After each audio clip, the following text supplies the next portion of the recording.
Corbolic V2. This is a super safe and effective natural anabolic. Not only is this product going to help you increase protein synthesis, which basically means muscle recovery and growth, it also may inhibit myostatin, which is a protein in your body that is known to inhibit muscle growth. This is a complete natural anabolic that works through multiple different pathways, has multiple trademarked ingredients. If you are a natural athlete looking for that edge, Corbolic V2 is what you need. Get yourself some. Guys, you should know that I was prepared to sing you a Thanksgiving song if it existed. Ooh, Sarah, that can be our call to action. If you're aware of a Thanksgiving song, drop it below. Drop it in the comments. We'll play it. Right. I mean, maybe like Charlie Brown. Like Charlie Brown Thanksgiving is actually cute. I actually watch that every single year. Like the Great Pumpkin song. I love all the songs. So. Yes, all the songs. Hi guys, we're back, and it's Thanksgiving, I think, when you're listening to this. And we're super excited to chat about some Thanksgiving tips, like very specific to that. And then mostly what we're going to talk about today is going to be slay the holidays and kind of like different experiences with that and things. And just give you some info. So what are you thinking, Sarah? Do you have anything like burning off the top of your head that you're ready to share? I'm excited for Thanksgiving not to be in prep, because last year this time I started prep this week before Thanksgiving. You so started prep immediately before Thanksgiving. Voluntarily, yes. Now I have questions. So how many weeks was that prep? So that was from mid-November, and then my last show was Junior Nationals, so that was mid-June. So when was your first show? April. It was Charlotte Cup, so like mid-April. Why did you start the week before Thanksgiving? Because I was 130 pounds at 5'1", and I knew my stage weight was 104, and I needed to lose 26 pounds. I'm like, that ain't happening in 12 weeks. So, you know. That's the exact number of weeks then, right? That would have been 24, 25 weeks. Yep. Dang. All right, guys. Yep. Listen, this is why we pick on the 12 or 14 week preps, right? Did you do any sort of like prep before the prep, or just decided, no, I'll just go balls in right before? I'm kind of I'll say I'm one of Paul's robots, because I just eat the same things. I'm lucky enough. I mean, don't have kids, I have a dog, and my husband makes his own food and he orders meal prep stuff. So like we eat pretty healthily all year round. I've tracked for years. I haven't stopped tracking like ever. And so it's like I knew where my calories were, I knew where my macros were. So that made it easy for us to kind of plan kind of where prep needed to start, when it needed to start, and stuff like that as well. And yeah, of course, I had untracked meals, and we traveled, we did vacations. Like I've done all of the fun things, kind of checked all the boxes that I wanted to check for myself. And I just did some backtracking and be like, well, if I want to do Charlotte, that's what I've got to do. If I want to be, in the mix of Charlotte and stuff like that, and not be like racing to the finish line, because it can be very stressful if you're like behind or not feeling lean enough, that 3-week out, 2-week out, freak out, whatever you want to call it. And I think it's very helpful. That's why I'm a fan with myself, with my clients, or even just prep clients, lifestyle clients, longer in general, giving yourself more time, because you're going to fuck up. You're going to get sick. You're going to have to travel. There's going to be weeks where you plateau and don't lose weight, or 1 week where you get a really bad cycle and you gain weight. It's just like, that's going to happen. And so I like the less stress approach. I'd rather just start earlier. And my husband's family is very, just like cool with what I do, and they understand. And so I brought my Tupperware to Thanksgiving Day, and it was totally fine. I don't recommend that for normal people. Please don't. That's not one of our tips today. Please, be mindful during that meal, but don't, unless you're in prep for a show, don't bring your own food. You can contribute if it's a potluck, but yeah. So did you make progress then? In those 2 weeks, did things get going, or were those kind of? Oh yeah, it definitely started going. I think I dropped at least like 1.5 pounds, 2 pounds, and I think most of that's obviously like water, too, and just kind of cleaning up stuff, implementing more cardio, kind of just like switching from more of my like processed food to like more of my just like my own cooking and my own food that I buy. It's like less box stuff, so that's kind of how I clean stuff up a little bit, because I'll have like Cinnamon Toast Crunch cereal or stuff like that, like when I'm not in prep. And then when I'm in prep, I'll switch it out for like cream of rice or something else that's probably got some different calorie amounts in it, but it's same kind of macros but might digest it better, stuff like that as well. So I like it a little bit like a cleanup phase, but then we did make progress. And again, it helped me because I did get down and we were able to take a diet break or two, have the refeeds in to kind of a little bit be ahead of the game going into the first show. So because different families are obviously different and have different traditions and foods and things like that they have. I want to say this sounds really terrible, because that I can't remember this, but I don't know that I've ever been to. So my dad is technically my stepdad, but he adopted me when I was like 12, I think. His side of the family is out in Jersey, and I lived in San Diego. Okay. And we were not able to fly, a family of 6 when I was a kid, back and forth a whole lot. And so it sounds terrible that I'm guessing on this, but they're very Italian. And I want to say lasagna is the star of the show for Thanksgiving. They don't do turkey. And so obviously that would be difficult if you're in a dieting phase to show up and be like, how do I make the lasagna work? However, tangent, if you were in that situation, what I would recommend is you just make a really good guess, right? And you could log like Stouffer's. Yeah. Right. Yeah. And imagine like the serving, look it up. So you can totally make this work if you are in that kind of situation. But for a lot of people, because our challenge participants are going to be in the final stretch. And I am kind of curious to see how the vibe in the group goes, because we're going to be in that stretch. And after watching a few of them, I feel like we're going to have 2 camps of people. Yep. We're going to have oh, fuck it, I fell off. I'm glad with where I got, but I'm done now. And which is fine. When I said fuck it, I say that with love. And then there'll be the other people who are going to like bring their stuff and like things like that. But the good thing about Thanksgiving, if you really think about it, is if it's like a traditional Thanksgiving spread, you can I eat, like you said, pretty much the same shit. And like, I'm pretty picky about it. I just don't enjoy, like, dark meat is not something I want to put in my mouth. It's just, I don't like it. And so going for turkey breast off of the turkey is going to be easy for me. And then you're generally going to have some sort of salad or whatever. The green beans might be swimming in cream of mushroom, but even that's not like the end of the world. And so in a lot of these situations, I think people probably could make it work and like still hit their macros with stuff. Did you have a big change? Like from your maintenance to where you went? Was it like a rough transition or not? I think so. I think it was more like, it was like 250 calories or so. I felt it. I was hungry. And then we added cardio. Obviously, I was doing like 15 minutes, 5 days a week. I think he doubled it to like 30 or 40 minutes. And I was like, okay, cool. So like, I was hungry. And so that was a good response for me. Cause I'm like, if I'm hungry, that means something's working. So I always reframe hunger that way of being like, if I'm hungry, it's okay. Just drink some bubbles, drink some water, sit with it. It's fine. It's going to be there the entirety of when you're dieting. It's a sacrifice that we make. And so, yeah, it wasn't too aggressive, but it was aggressive enough for us to kick things off and make that kind of progress. And so it makes it easier for you to control it with your stuff. Exactly. And like, yeah. And like what you mentioned too about like navigating a Thanksgiving meal, I think, yeah, build your plate, protein, turkey, boom, done, easy. Or is it duck? Is it, some people do steak or lamb or ham or anything like that as well. You're going to have protein there. Great. Wonderful.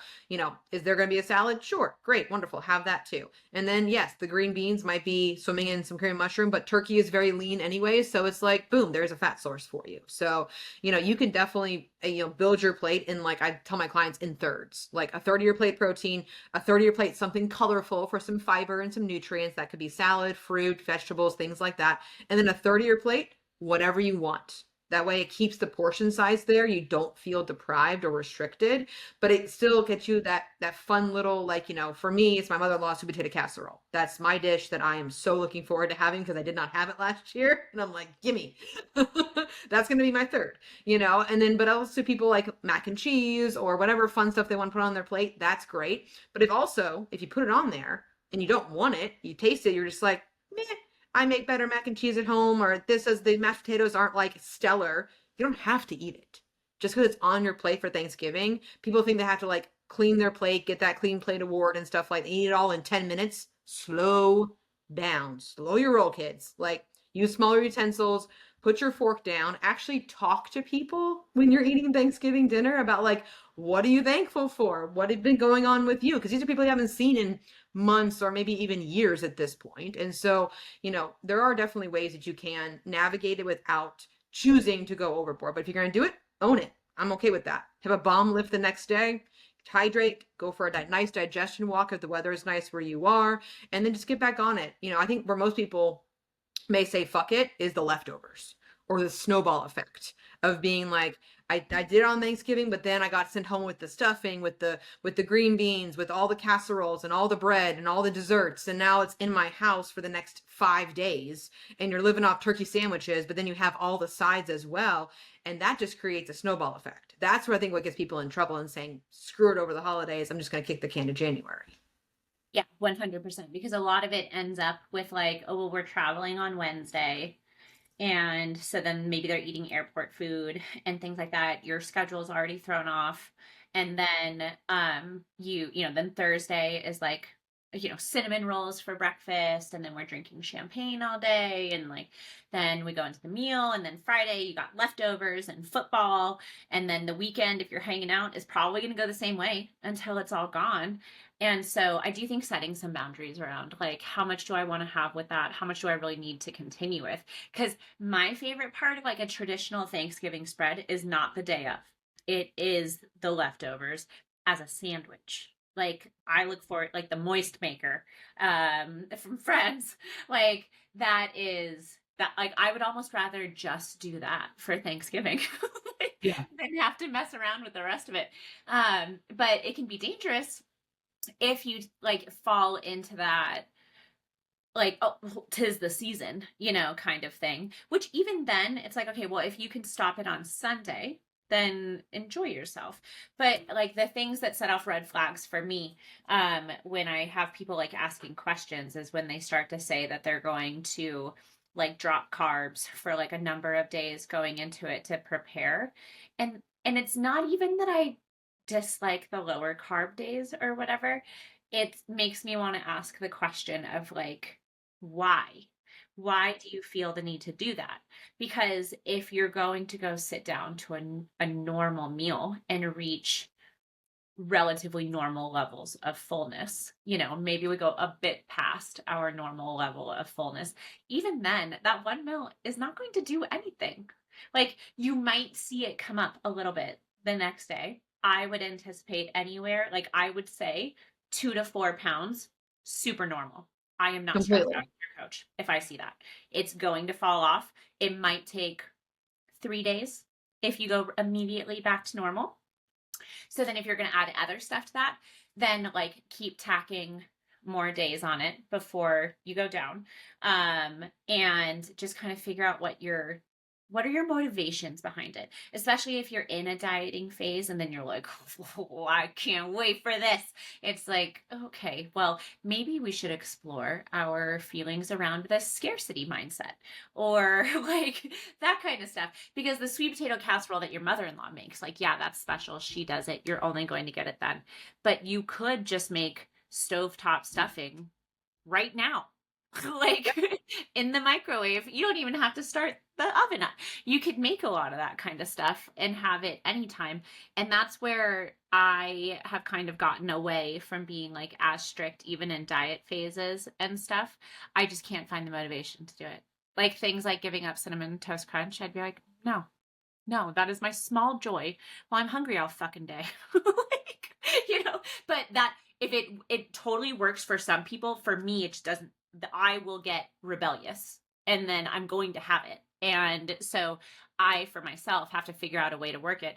But it does get hard, like if people don't know how to separate those two things and make it work for them. So you could I think you could stay in a deficit on Thanksgiving if you want to, eating the food there. You totally can. Yeah. I would say one of the do nots is do not fast before Thanksgiving.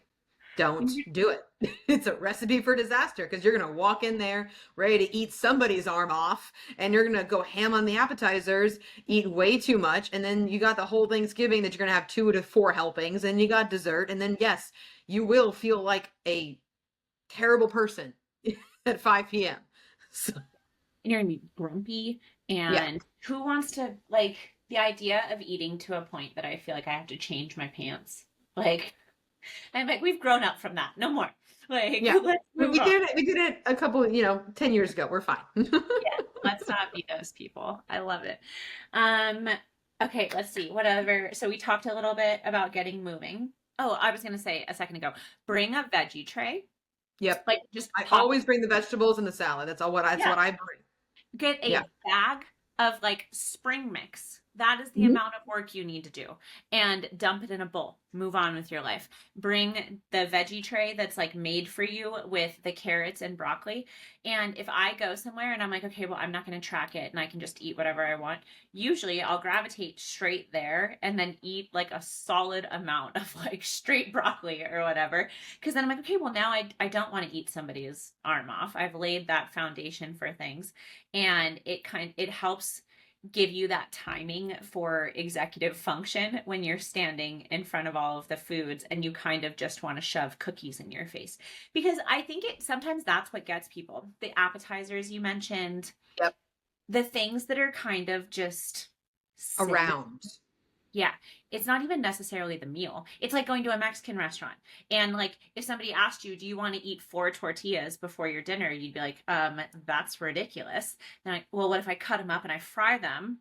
Fuck yeah, bring it. And then they eat an entire like thing of chips. And so I would be more careful around that stuff if the Thanksgiving meal is really important to you so that you can sit down and enjoy that the way you want to. Oh, totally. Yeah. That's where I know you've said it before on the podcast, like drink a protein shake on the way. That way you're a little bit full. If you're worried about the appetizers and going ham on them, that's totally fine. Drink a protein shake. So you got that nice fullness going on. Walk in with your water, already in hand. And if you want to make yourself a small plate, I say make your plate, hold it with your water. Why? Because now you got both hands and you're talking to people. The likelihood of you putting one of those things down to grab more food is actually a little bit lower because that takes effort. What doesn't take effort? Toasting over the chip bowl and shoving your face full of chips. What takes effort is putting one of those 2 things down. And so I say make your plate, get the protein first, get some nice veggies and some nice fruit. I go ham on the strawberries and I'm like, this is awesome. Thank you. Because it curbs my little sweet tooth that I might have walking in, that I smell all the deliciousness in the kitchen. And I'm like, give me some strawberries and some fruit. Okay, cool. Made my little fruit plate, got my water. Now I'm talking to people. Now I'm not a hangry bitch. And then that helps kind of just like distract yourself a little bit if you're really excited and really want to save up some calories and be like, I actually want to spend my calories on the main meal and not on appetizers. That's a great way to do it. Or get your ass out of the kitchen and go sit down and watch some football, watch the parade, hang out with the kids. I'll play with the dogs or play with the kids, that are there. That'll, again, distract myself from, what is going on. The way, again, before you know it, boom, it's turkey time. Yeah. The idea of keeping your hands full too, or like always having something, if you're trying not to drink or you want to minimize your drinking, that's another great way to do it. And just when you walk in, like have whatever you have anyways, carry your water with you. That is the only way I am going to get my water intake is if it's like my emotional support baby that I just carry. It has Grogu on it, so it's cute. Oh, super cute. Like keep it with you. Keep that in mind. But I like, so we're gonna go up to my in-laws for Thanksgiving and they love their wine. And like I'm definitely going to be handed bubbles as soon as I walk in. And like for me, I enjoy most wines, but like give me bubbly and I'm very happy. Everything else will immediately destroy me. Like I start getting the hot flashes, especially red wine. It makes me so sad. In the closet right next to me, I have a box sitting directly next to me from Napa where we went wine tasting, and I won't turn off the subscription because part of me likes to think that I'm still a wine drinker, but my husband just ends up drinking all of it for me. We have so many. Oh my gosh. And we still have old liquor bottles from our wedding and that haven't opened amazing. Those. I love it. Well, I mean, now you have to keep it until like a certain anniversary and then you can have more. But if you're in that position, like I usually like to tell myself, and I'll even tell my husband, like I want to have two and then I don't want to have any more. And then what I'll do is I usually don't finish the final one all the way. And I will just keep it. Like I'll have, if you're watching Yep. YouTube, like this much of a latte left over. And if you just keep it in your hand, like the tricky part is making sure that nobody comes up and like tops off your glass while you're not looking. And so if you're still holding it, that makes it a little bit easier. My in-laws are very good at that. They're very good hosts. And They're so just like, fill her up. turn this way for like 2 seconds and then you turn back, you got another full glass, or like you don't notice it, so you just keep going, and then you're like, why am I wasted? Like, where At 3 p.m. Why am I wasting? This is not college. I need a nap. And so I either will vocalize like I'm only having this many, and then I usually will skip the first one. And I have found that's been like a new tool I started using. That kind of changes the amount of times it's offered to me. If with drink number one, I say, no, I'm good when they're pouring it for everybody, like I'm going to finish my water first or something. And then if I decide I want it, I'll just go pour it myself. So it's not like a thing. And then I don't hear about it as much. And like for me, I just don't. I'd much rather be, what do they call it? California sober, than to be drinking. Like that's just easier on my body. I like the way it makes me feel more. I can trust the words that are going to make it out of my mouth, a lot easier. And so figuring that out and like my boundaries around, like, if I even want to mess with that, because the hard part too on a holiday is if you open that floodgate, it's harder to close. You know, It is. you get two Your drinks in. inhibitions are so lowered when that happens. And then like, yeah, you're 2 drinks in and you're just like, how much appetizers have I had? Let me get more dip. It just like it's the discipline just starts to go downward as well. And so I tell people alternate if you can. I love your idea about like an accountability buddy, be it a cousin or a friend or a spouse or like a sibling, and being like, hey, we're how many you having? How many am I having? Making a game plan for yourself going into it. That takes a little bit less anxiety out of it, of worrying about being like, oh, who's going to offer it to me? Who's going to give me this plate? Who's going to hand me this piece of pie that I really don't enjoy, and stuff like that as well. Another hack that I have for drinks as well is if you have a fun like bubbly water, like I love my A&W, put it in a fun glass. Whatever they're drinking their stuff out of, put it in the fun glass. That way you can still cheers people for the fun little Instagram boomerang thing. So, Yeah. like that'll make it still feeling a part of it, but then you're just choosing not to. And I think people will respect that as well. And things like ginger ale Mhm. look like you're drinking bubbly, almost like in your glass. I saw the cutest little Christmas drink. I'll have to find it and maybe we can, because my kids are going to want it for sure. So it was like a Christmas Shirley Temple, and Shirley Temples my kids go absolutely nuts for. And it was just well, I think this person actually made it where it was like Sprite and then they added the grenadine and then they added creamer and they used a Chobani coffee creamer, which I don't know that I could go with something that was Greek yogurt based. That would kind of freak me out. But the idea was that it made it more of like a creamy Shirley Temple, and it looked adorable, and then had the garnish and everything like that. And so I don't think it's crazy to maybe come up, like if you're going to bring something yourself, maybe find like a mocktail recipe where it looks just as festive and joyful and things like that as a mocktail, but maybe then you also bring like, oh well, if you want to dump a shot of gin into it or something like that, you can fancy it up that way. But that gives more options too. And then it makes it so that as people are looking around, you're not the one like caressing their Gatorade bottle while everybody else is holding champagne. And you can enjoy stuff without having to have that conversation. And again, we said this in the episode last week, but like if somebody comes up and they're trying to give you shit about your choices surrounding food or alcohol, A, you let me know and I can give them a call if you need me to. But B, you can, like, you don't need to explain yourself. It can be as simple as I'm just not in the mood. And then you just move right on. I felt bad the other night because Vic made a pumpkin pie because Ben has been begging for pumpkin pie for whatever reason, like could not wait. So Vic made one and it was like 8 o'clock at night, I think, when he cut open the pie. Like, and he sat there, he's like, this might be the best pie I've ever made. Like, this is amazing. You have to try it. But I had like brushed my teeth and was not hungry. And there was a part of me that was like, that was going to take even just a bite for him, like, because he made it and I wanted to like enjoy what he had done. And I was like, I just really don't want to. Like, Yeah. I don't actually want to. And so, no thanks. I'll have some tomorrow. And then we just moved on. And Mhm. like, it doesn't have to be a big deal. So, if No. somebody else tries to make it a big deal, you have full permission to do a good old about face and head in the other direction.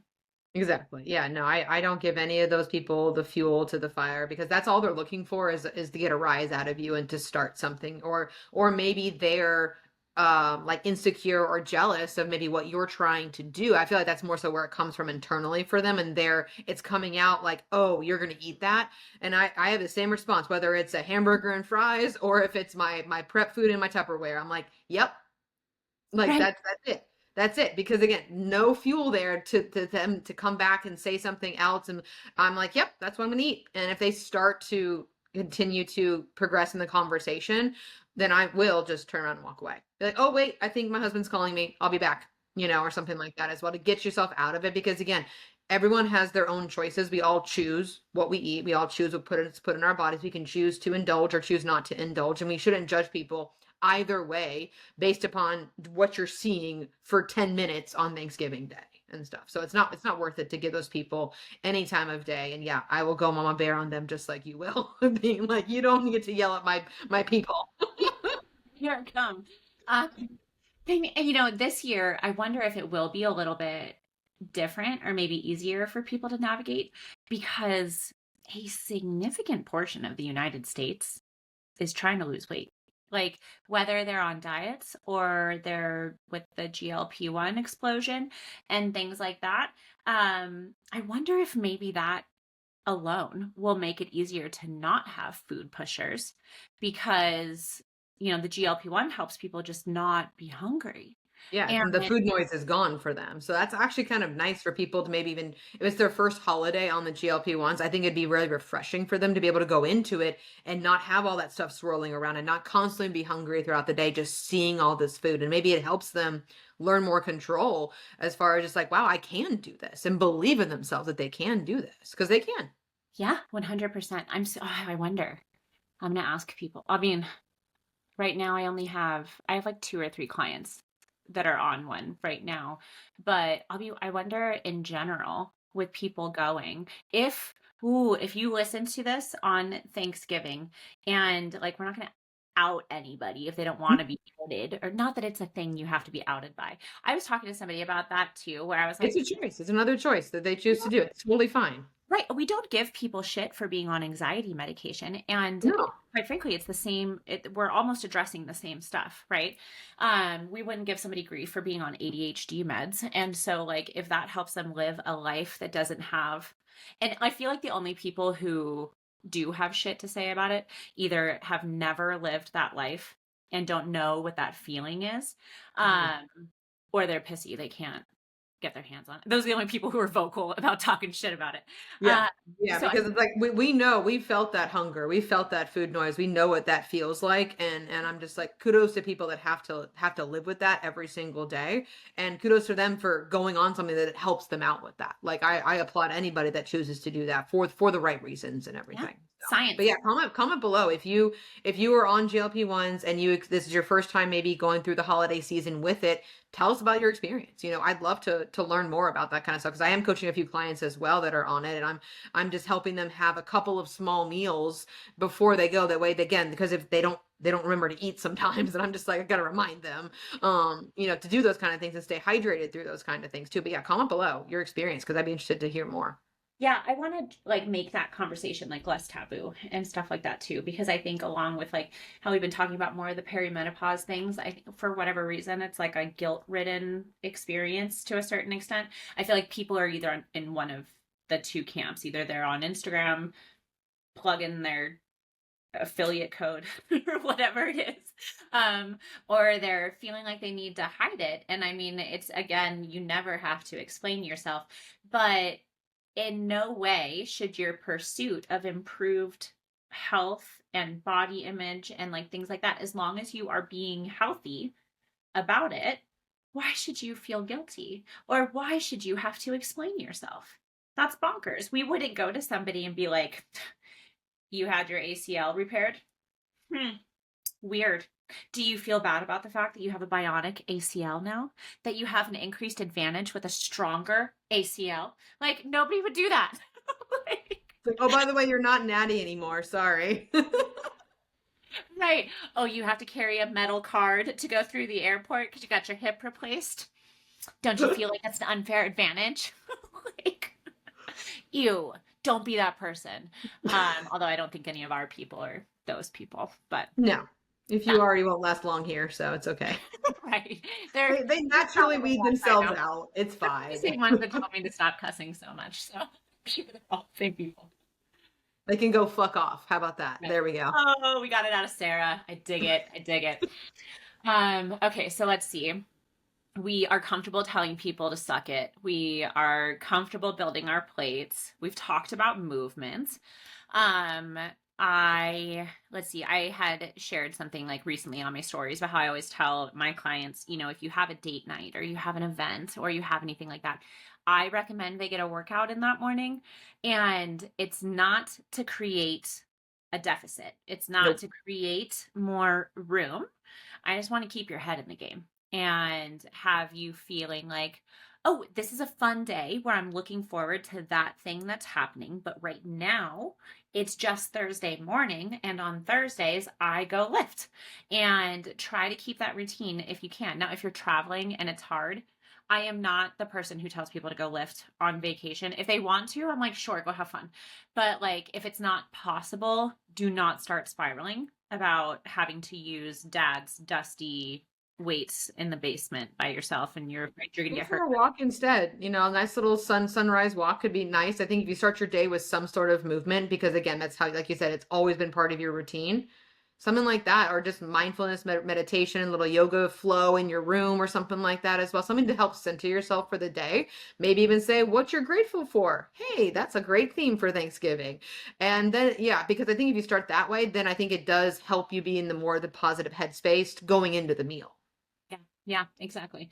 And then worst case scenario, your muscles are like primed where they're like glycogen and they want it. And then on Friday, you could go have a really, really good leg day. I mean, it's my favorite. Definitely do some bicep curls. Maybe we do some lateral raises and then stand in the mirror and be impressed by yourself. Which brings me to the next tip. Wear something amazing. Like if you can, be obnoxious about it. Like I'm here for it. Like show off. If you're in a place where you feel good, go for it. And then when they ask the questions, if it's somebody who doesn't listen to you or like something like that, you're like, it just happened.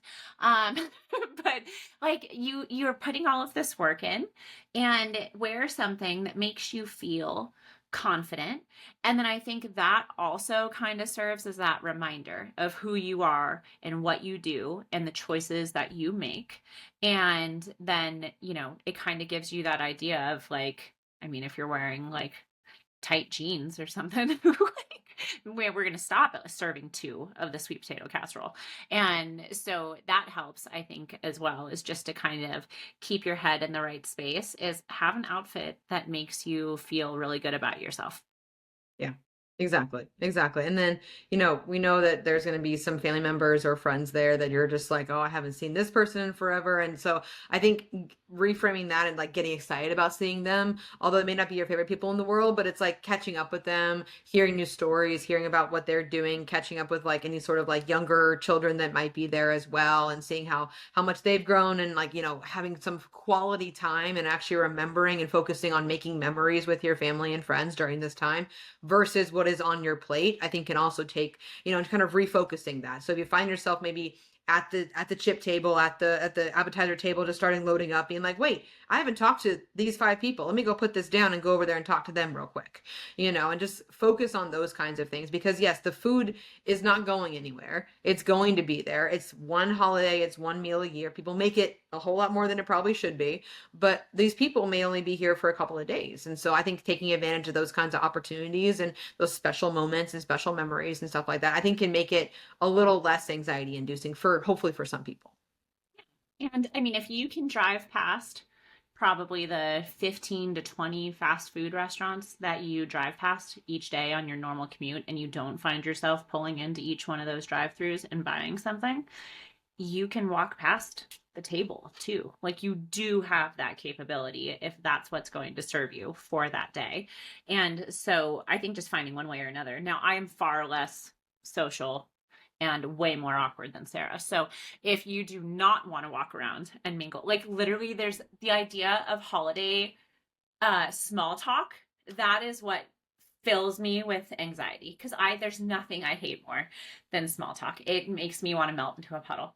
And like, I would much rather immediately have the most awkward conversation or like overshare or like something where I'm like, let's just get to the meat of this conversation. I don't want to talk about the fucking weather or the Broncos. Let's move on. Like, so if you're trying to avoid that, I just stay busy. So like the thing with like the kids, check on them a whole lot, manage them, hang out there, make those memories, or stay busy. And so like that's when like I'm loading the dishwasher or like wandering around and refilling stuff, making sure things are good, like that kind of stuff. Like just kind of give yourself something else to focus on, than whatever it is, whether it's the small talk or the macaroni and cheese that you're trying to avoid.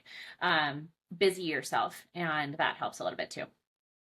Yeah, no, I completely agree. It's a good little distraction for yourself. And then the time does fly really, really quickly on that day. And then all of a sudden, boom, it's done. It's time to pack up and go home. And I think we've mentioned the whole leftover thing. I would say pick and choose your leftovers based upon what your goals are. As well, like I have a thing where we take protein and fruits and vegetables. That's it. And whatever I brought, I'll bring home my vegetables, I'll bring home my salad because I made it. I know it's in the mind. I know what the macros are. And so I would say if you know yourself and what your goals are beyond that day of being like, okay, what's going on the rest of the weekend? Am I in a dieting phase? Is this my one refeed day? Cool. Am I going to get back on it tomorrow? That's great. So let's not take everything.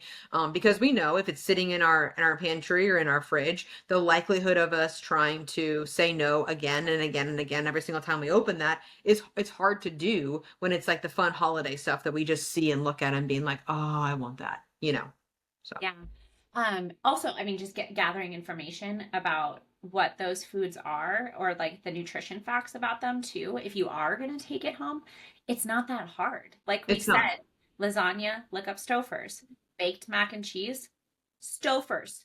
Or ask for the recipe. And you could be super chill about it if you want to be a weirdo like I have been, and you want the macros and you're going to add it into MyFitnessPal, like with the recipe feature is my favorite. You can hit this and get double the goodness, because you could be like, oh, you're going to make them feel good. Can I have the recipe? This was amazing. And then you can go build it into your MyFitnessPal, log it, and then you've got the recipe if you want to make it again, and you can log it. Win-win. So we've got that all across the board. The power of guesstimation is high. That's what we're doing a vast majority of the time anyways. If we're estimating macros from, McDonald's and we're having a fry, we've all had the very full medium fry and we've had the sad medium fry, but we logged it as a medium fry, right? And we were still just kind of guessing. And so as long as you're getting something kind of close, I think it's going to help people feel a little bit better if they do want to continue tracking.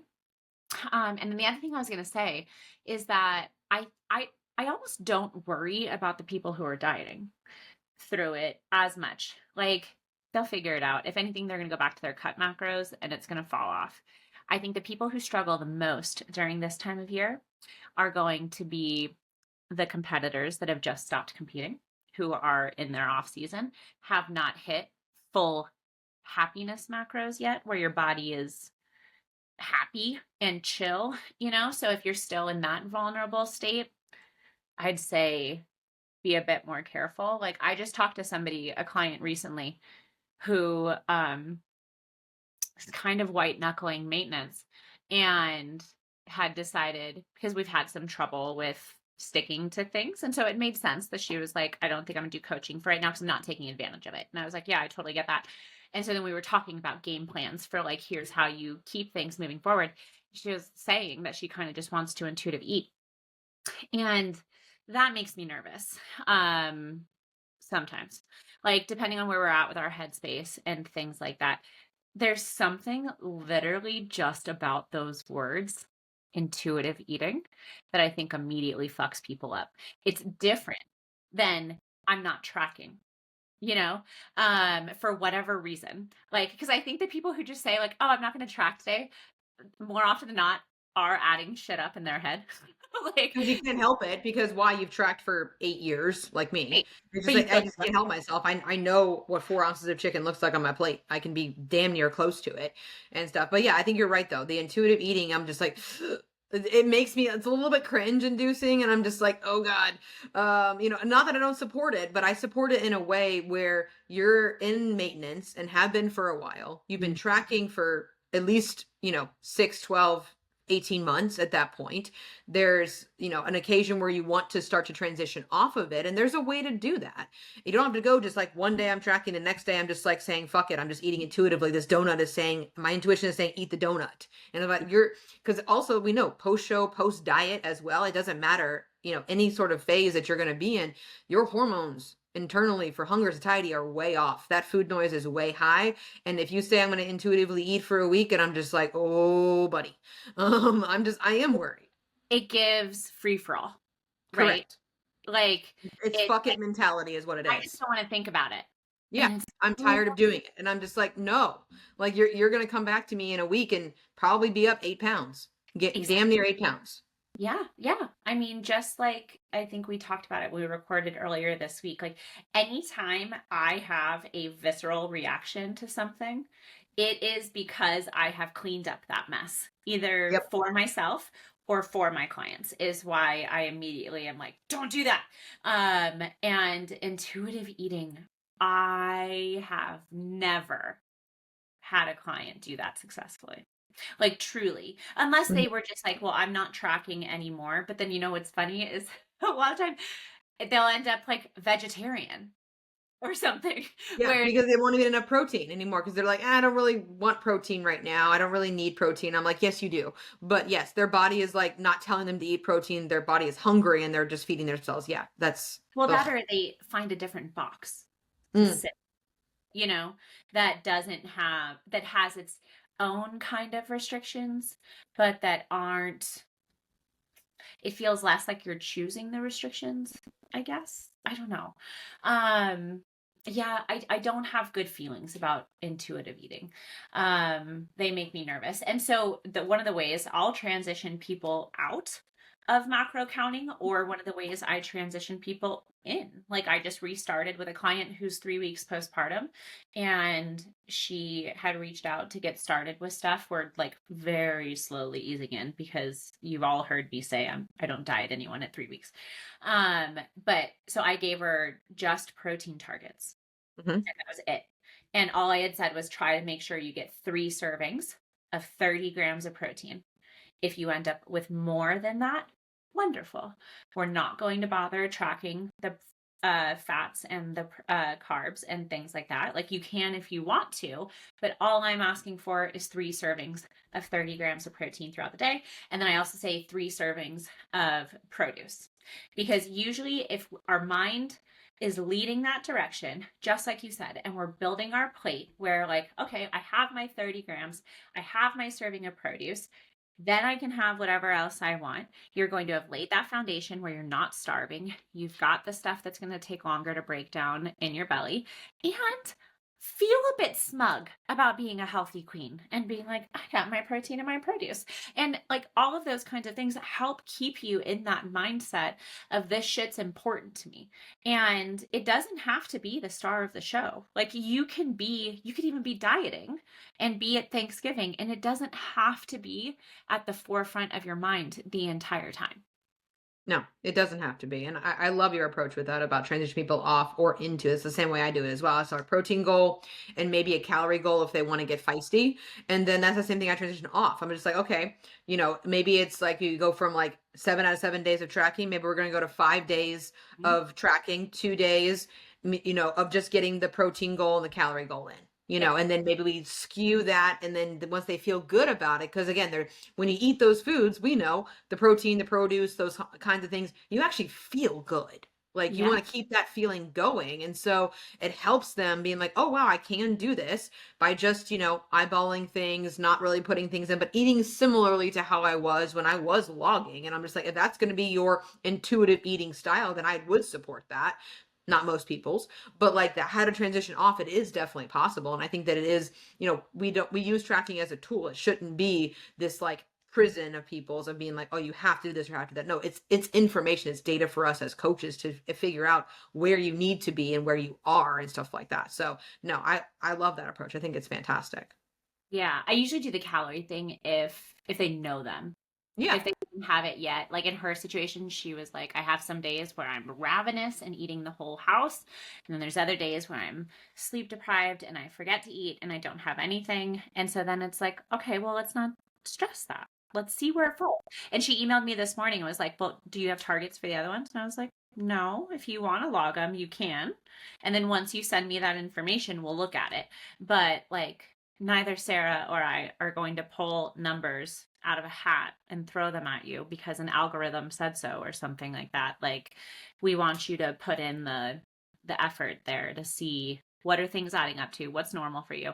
Because what's normal for me and even what's normal for Sarah, we probably have completely different macro profiles or how we eat and things like that. And so there just has to be a little bit more work that goes into it. But that's also how you learn.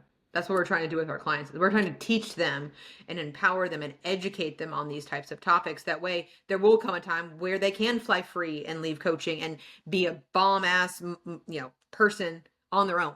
And that's fantastic. And we want that for them. So we want them to equip them with the tools necessary to be able to do that down the road. And that comes from learning how to track, learning how to log, learning what foods work for you, what foods fuel your workouts, what foods you enjoy later on in the afternoon, how you hydrate yourself throughout the day, how you move your body throughout the day is different from person to person. Because we also coach shift workers that need to work the night shift, need to work the day shift. And so those kind of things look vastly different from what you and I actually do, but it works for them and they still accomplish their goals.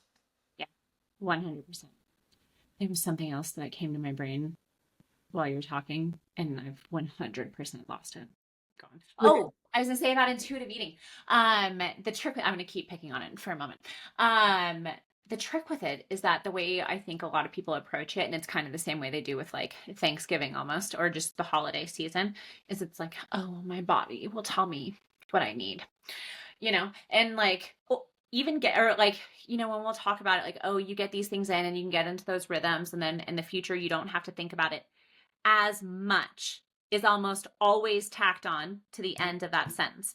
Because like right now, I am not tracking routinely. I track a couple days a week to kind of check in with myself and see where I'm at so I don't err on the side of going too low. But fun surprise has been I'll think I'm like drastically under eating and then I'll add it up. I'm like, oh, wow, that was a lot.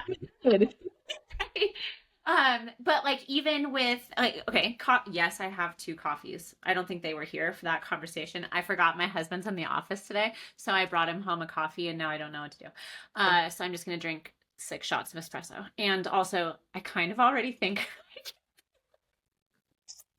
it's circulating. We were laughing about how with my ADHD, it should just kind of focus me. Like I shouldn't have the normal. It's the same thing with my husband, Daniel. Like Daniel has ADHD as well. He can drink an double espresso shot at 10 p.m. And he can still go to sleep an hour later. He'd be on the couch just passed out. I'm just like, if I did that, I would not sleep that night. I'd be up until 2 a.m. Let's go to the gym. Oh, I would love that. I wish caffeine gave me that feeling. I mean, now with the amount of caffeine I drink, I would need like methamphetamine. Like, you would probably. I can't imagine. Back to the coffee. So like with this, right? I'm not tracking and I'm not being outrageously diligent about it, but I do think about my needs enough that I added protein cold foam and did the protein milk so that I know this is about 30 grams of protein. Oh, that's 60 grams of protein. See, I'm health. Look This is at you health. go. Look at me. But like it's still making those kinds of decisions. Those are still active decision-making processes that you're having when you look at like the options and you're like, okay, well, I will get a side salad with the burger instead of the French fries or something. Those become easier decisions to make over time when you can add things up. But it still is not just the straight up intuitive eating. It's, having some goals or priorities for the Or choice. structure. I Yeah. call it structure, or like just bringing more mindfulness into the conversation. Yeah. Not just mindlessly, drinking all the different frappuccinos that you want in one day. Like, there's going to be some intention and structure behind it. Because again, especially if you've come from a background of tracking and logging, there was a structure there. There was a plan there. It's like I tell my clients, post diet, post show, you had a plan for all of your dieting phase and all of prep. Why would post diet or post show be any different? It's like, that's why I stress to them so much about that post diet, post show phase for our challengers, for my clients as well. It's just like, I'm very, very passionate about that because that is where you make the decision about, are you going to go back to the old you, or are you going to align your goals and yourself with this new person that you've created and actually enjoy it and stuff like that. And it's hard. It's not easy. And when you couple it with the fact that your body is going to change through a maintenance and through a reverse diet and stuff like that. I mean, maintenance wise, it should not be changing anymore. Like if you're reverse dieting, you are not in maintenance until you can comfortably eat that one amount. And then we don't see abnormal fluctuations. So again, like that 2 to 4 pounds for any sized person, for the most part, does not stress me out.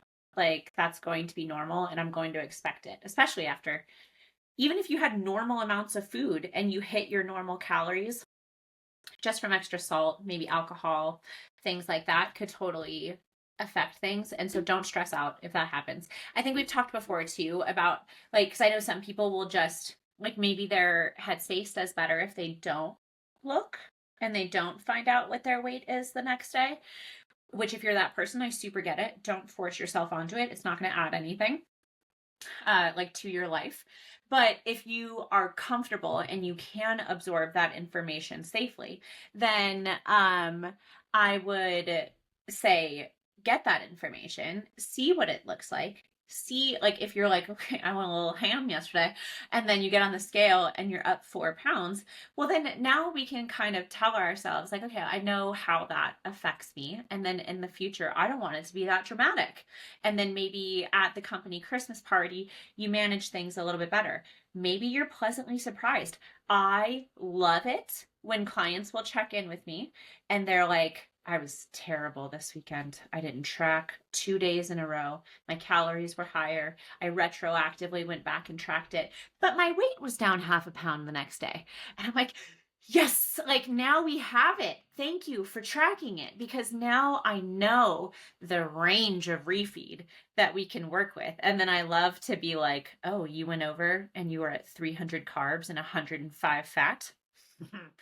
Like, do you know the like treasure you just discovered for us? Like, So much food.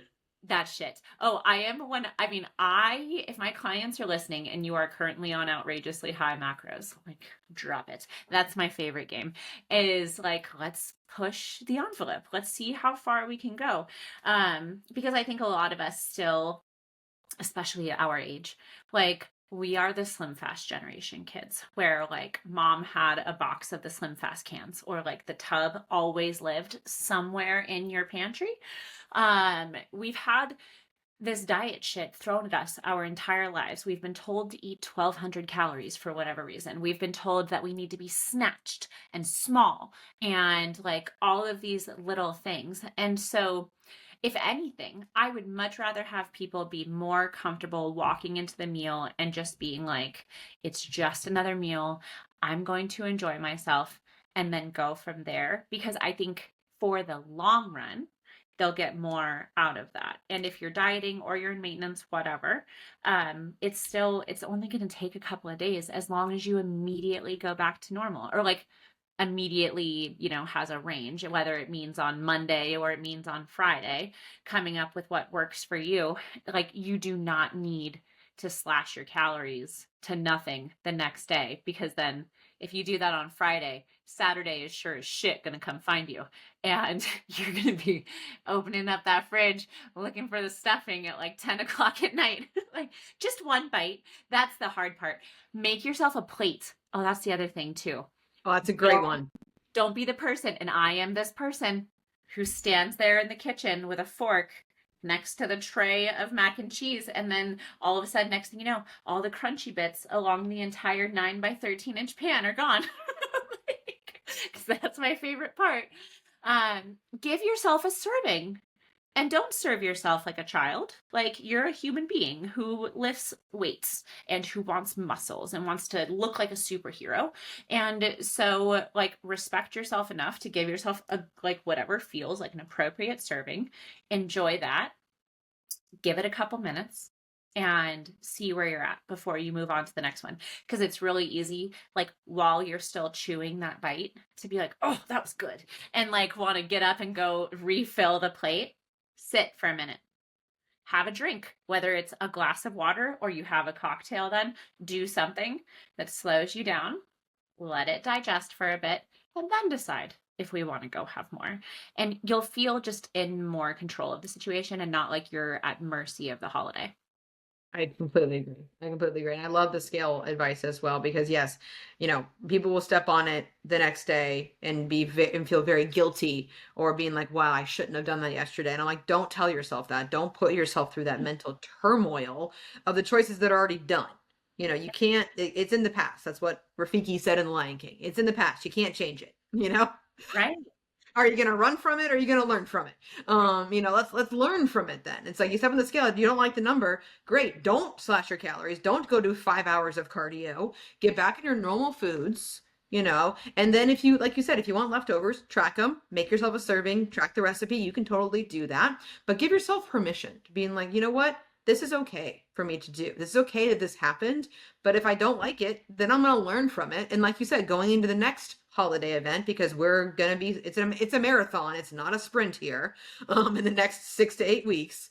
And so go to the next one and be like, okay, what happened at Thanksgiving that, kind of, where did I go off the rails? I like asking my clients that, like assessing and learning from it. Like, where did shit go to shit? Where did we go off the rails? Okay. Was it this person? Was it this interaction? Was it this drink? Was it not eating, beforehand, before you went? Whatever was there, whatever nugget we can glean, take that into the next social occasion, the next holiday, and then apply that. And you may come out a little less scathed, And so I think that is a good, kind of navigating in between things as well. I randomly thought of another, if you want to keep your mouth busy, get an aggressive flavor of gum. Gum. It's great. Yeah. And like something that's going to make your food taste bad. Oh, yeah. Like if you layer something on top of it, that's another thing. Or maybe you just pop it in your mouth as you walk in, and now you've got fresh breath, and it just keeps your mouth busy for a little bit. It doesn't mean you can't have it. Like, we don't want to be the people who are telling you this is like, food is bad, no Thanksgiving for you. Like, no, we very much want you to feel so stinking confident and capable to walk into that and feel just as excited and happy when you walked in, when you walk out. Like, because we've all been that person that's like, roll me to the car. I shouldn't have had that third helping of stuffing. Right, you put the seatbelt on and you're like, oh, You're just like, oh, I'm uncomfortable. Yeah. Not a good I'm look. gonna go lay down for like 5 hours and not move. I'm like, actually, you should actually go for a walk. Like, if that is you, please go for a digestion walk. You will thank yourself tomorrow when you actually poop. So Yeah, blood sugar will stay better. Your sleep will be better. All of that. And if you really think about it, kids don't put themselves in that situation. Like, kids have a much more, like, if anybody eats intuitively, it's children. And they have really good breaks. Like, now actually that I think about it, I think there's been one time that my 12-year-old ate too much and what like felt terrible. Actually, there's 2 times. Because they're both funny. One time we took him out for sushi, and it was like probably the second time he had it, and he over ordered. And so we were like, no, you're gonna finish your sushi. And then he was like, I'm never eating sushi again. And that was The like rice expands in your stomach and all, because you can go from, I've done that before as well. Like you can go from like, I'm so hungry to literally 5 seconds later, you're like, oh crap. I messed up. Yeah, no, that was exactly what he did. And honestly, I think Claire was like 6 months old when that happened. And I don't think Riker's had sushi since. He's like super turned off by it. And then the other time, which this is relevant to coaching too, he was really into bean burritos for like a minute. And all I had in the house, they're from Costco, and I can't remember the brand, but it is like one of those tortillas that has extra fiber to it. And I want to say, honestly, it had like 10 to 12 grams of fiber per tortilla. And so I had taught him how to like make these burritos for himself. So he's adding like black beans, fiber bomb, to a fiber tortilla. And he ate, I think, 2 of them. And they're the big tortillas, right? And he ate 2 of those burritos. And he was like 10. And he was like laying on the floor, like, what's wrong with me? It's like, baby, you just really gotta poop. Like, can you fart? Like, see? And that's why we don't do this. And it's funny because even to this day, we'll talk about fiber and how it's found in like fruits and veggies. And that's why we have to eat those, because they scrub our system and like help us poop easy. And he'll be the one that's like, but not too much fiber. And he learned that lesson, and that's going to stick with him for the rest of his life. But you look at like kids, and they will get to the point, Claire will say it to me, she's 3, and she'll say, I want to be full now. When she gets to her place with it, I want to be full. And she'll hand me her plate, and I'm like, okay, that's fine. And I mean, with kids, what drives me crazy when I'm around family is they all will clear the kid's plate, like dump it in the trash, and then move, like put it in the dishwasher or something. And I'm like, wait. They will walk away when they're full, and then in 20 minutes they're going to be hungry again. And so keep it, and then I will be like, finish your plate that you served yourself, and then we can move on to different foods if you want to. So they don't have to eat it all in one sitting, but I'm not going to throw away food all day long. But kind of like pay attention to that mindset where I think that's the thing with the holidays, where it's like we have this thing that comes on us as adults, or like at a certain point where it's like obligatory. Okay, in the military, we call it mandatory fun, where they throw like a party or something and you don't have an option. You have to go. It's mando fun. And these are like the same way, where you have like this obligatory eating contest where you have to have all of it because we have this fear if we don't enjoy it, like it'll never come back around again. And it will, and you're okay. And maybe you are super dialed in that day in front of people. Maybe that makes you feel more comfortable. And then you do take leftovers home, and then you feel super comfortable with like the tiniest sliver each day. And then that way it gets rid of that scarcity mindset too. But maybe you feel better if you're at home and you can portion control a little bit more, because you know, when you're in like a buffet line or something like that, like with people, maybe you're talking the whole time while you're serving yourself, and then you're not really paying attention to what's going on your plate or like the quantities of it. Sometimes that's nice too. Like we're going to be doing that because my husband wants to cook Thanksgiving, but on that Thursday we're going to go up to his parents' house, and he wants to make his own. And I know for me, I'll then be very like picky and choosy with what I want from each one, because like some stuff's going to be better from one person, some stuff's going to be better from the other. And so just really the mindfulness of this whole experience, I think, is, you know, what we are constantly trying to drive home, is that you are in the driver's seat even when you feel like you're not. Like, and I have, you know, I've talked about the fact that I dealt with like binge eating, and to the point that I was bulimic for like a decade.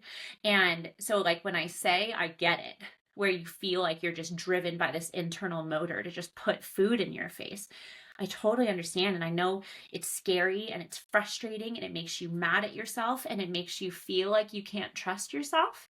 But you can look yourself in the eyes in the mirror and just be like, remember who the fuck you are. Like that has become my motto with anything.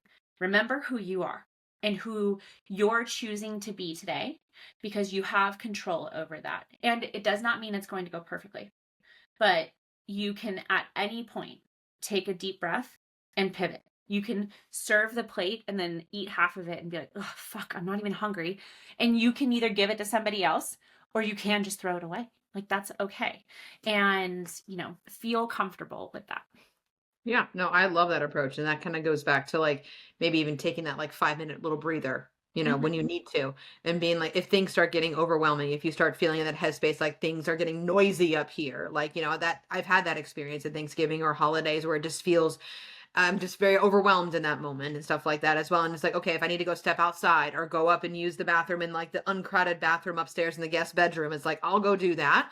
Take a couple of minutes. I love that mantra of like, remember who the fuck you are. Like that's very good reminder in the moment when you have those feelings. It's like, hey, say that out loud, take like 3 or 4 intentional deep breaths and then be like, okay, I got this. I'm going to go walk downstairs with a pep in my step and we're going to go enjoy whatever else is going to be on my plate or not on my plate at that point as well. Because you're right. You choose the food. The food does not control you. You control yourself over the food. Boom, end of statement. I know it may not feel that way, but you can get there over time. And again, if you fall on your face at Thanksgiving, pick yourself back up. There's going to be 15 more holidays for you to test yourself out and get even better at it. The more times you do this. I mean, we've been doing this for, a decade now, and we've fallen on our faces. We've failed. You learn a whole lot more from failing in this than you do, honestly, from coming out of it like, yes, I made it. You still learn, but it's like in the beginning, you learn a whole lot more by failing. Yeah. The only thing that gets me anymore at this point, for the most part, I feel like food doesn't. I can't remember the last time that maybe across an entire day I will overeat. That still gets me, where like that was why I'd rehired my coach at the beginning of summer and stuff, where I was like, look, I just need to be supervised, like, because I'm not paying attention to shit. And it had gotten away from me. But it's like more so for me, and it goes back to like the obligatory thing, or like somehow we put that on ourselves. I found pretty good priced courtside tickets to the Nuggets game. What was it, this last weekend? It was like $100 difference to be courtside, where we got free food and free drinks. Well, free, prepaid, for the time that we were there. Or we could have been like 5 rows back and not had that for like $100 difference. But then I get there, right? And like I have a rule for myself generally that I do not have more than 2 drinks. Nothing good happens with drink number 3. And that night I had a glass of champagne and then I had 2 margaritas. And I like, part of me was like, they come up and they ask like, hey, do you want anything else? And then had it in my head like, oh, well, we're here and it's fun and like I should let loose and do it, but then I spent like the car ride home where I could feel it, and it was 11 o'clock at night and I was like, oh, I have to work tomorrow.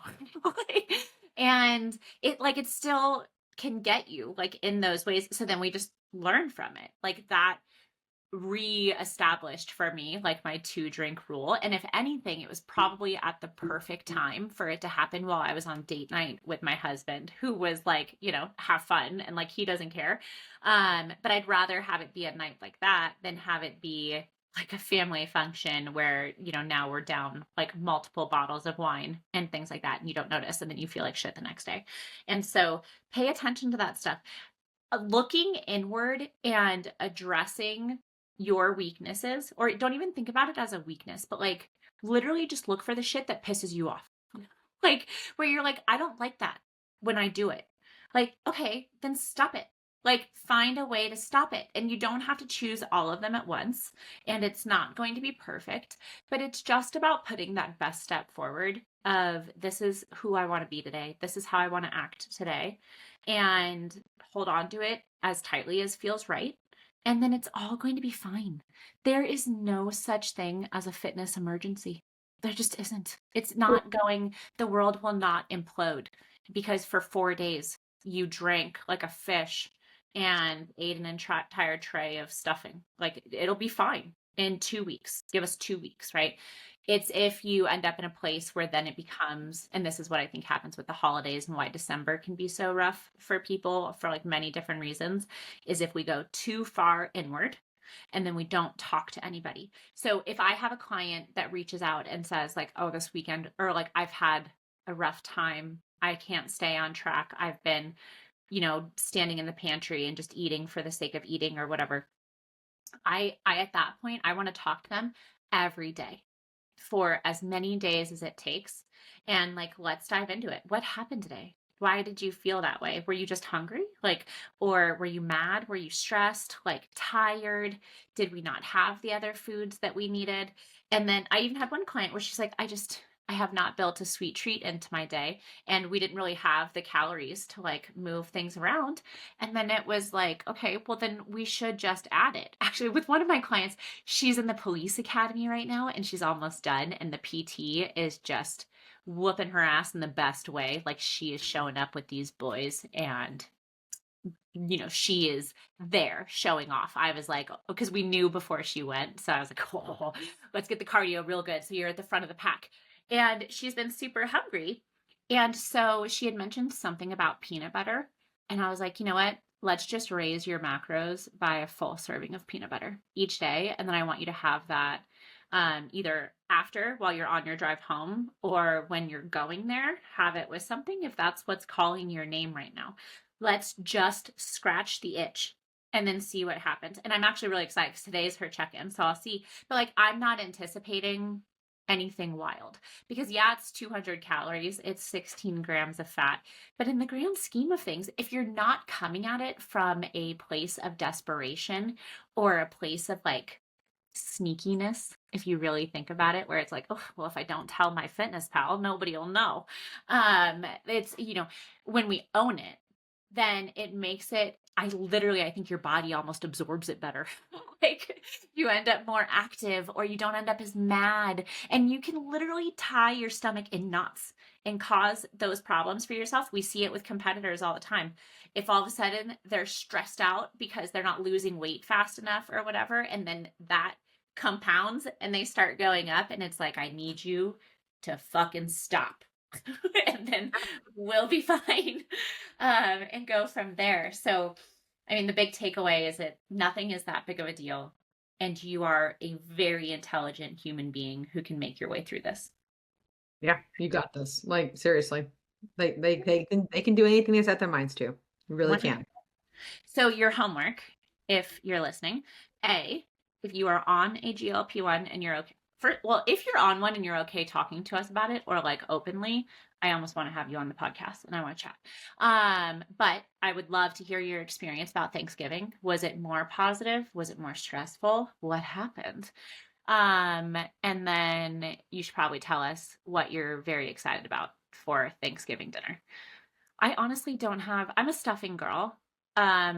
My favorite food for years was mashed potatoes, to the extent that we had a mashed potato bar at my wedding instead of like anything else. I love that for you. It was like martini glasses, and then you could like make your mashed potatoes. But I do not eat other people's mashed potatoes for the most part, because I can tell you right now, they're already subpar to the ones that I make. And so that's how I feel about my meatballs. I don't eat other people's. I have my own recipe. I'm full-blood Italian. It's my variation of what my grandmother taught me. So I don't eat other people's meatballs. I respect them.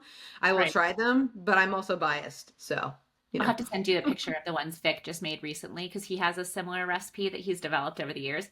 And my favorite fall and winter meal, because that's usually when we have it, he just makes this like softball-sized meatball and then puts it on, he spreads like whipped ricotta on the bottom and then sets it on top, and then I know this is terrible, we use a jar of sauce, but I respect jars of sauces. It's okay. Not everyone can has 4 hours to actually simmer a sauce. So. It's not that hard. It just takes. It's not. It's just it has to simmer. It has to marinate. Yeah. Have you had I think it's called Rouse. Is that what it is? Yes, I do. I do like Rouse, and then the Del Grosso as well as a good one. So I'll have to try that. We get I'm going to say it wrong because now I can't remember what the word looks like. Arrabbiata. It's Yeah. Arria Beata, I think. That one is a little spicy, so it's not the kids' favorite, but and then he does like freshly grated.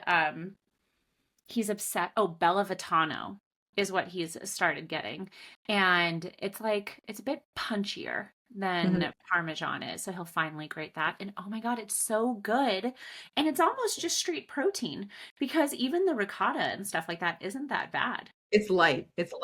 So, Yeah. yeah. Guys, we got all the tips. So let us know if you need recipes to go because we'll figure that out. Just like show up in our comments. This is my call to action for you. The prep episodes are kicking our ass when it comes to comments. Come hang out. I'm the one that responds to the lifestyle comments. Lexi goes and responds to those. Talk to me. So, anything else, my love? Do you have anything else to tell them? No, we can plug Slay here at the end. Oh shit, we never even talked about that. We got on like a whole tangent. We did mention it in last week's episodes. You guys heard it a little bit, but now we're getting much closer. So if you do feel like you want more of these each week where it's very targeted and you can ask these questions, if you want the recipes, if you're looking for training program support because you don't want to think too much, or if you're looking for coaching, we've got all of that going on with Slay the Holidays. We've got the discounted packages. So for it's going to run from December 8th until February 8th, something like that. And it's $300 for the coaching package, or it's $50 to just go hang out in the group and have access to all the downloads and everything there. And we've got some fun plans for this one to keep it a little fresh. And we've been developing new downloads and things like that. So if you have any questions at all, shoot me an email, Christina@ProPhysique. If you're talking to anybody on social media, that's Sarah. So if you've got questions, you can send it over that way too. And yeah, we'll go from there. Awesome. All right, guys. Talk to you soon. Have fun. Hopefully you're listening to this the morning of Thanksgiving and you have some good tools and tell us about it. So, okay. Love you. Bye.